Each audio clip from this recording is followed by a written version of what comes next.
भाई साहब, लोग कहते हैं कि शादी जो है वो 7 जन्मों का बंधन होता है। कोई बात नहीं, मान ली आपकी बात। लेकिन मेरा एक सवाल ये है कि हमें कैसे पता चलेगा कि ये कौन सा जन्म चल रहा है। तो भाई साहब, इसके ऊपर मैंने थोड़ी सी शोध की, मैं आपको बताता हूँ। मान लो आपकी लुगाई आपसे ये कहे कि जी मैं तो आज तक आपको समझ ही नहीं पाई, आप किस प्रकार के इंसान हो, तो भाई साहब समझ लो आपका वो पहला जन्म चल रहा है।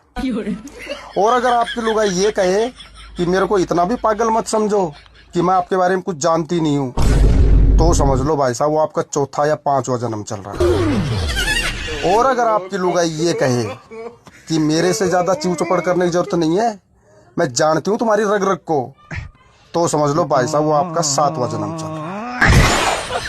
तो भाई साहब ये है इसके पीछे का फंडामेंट।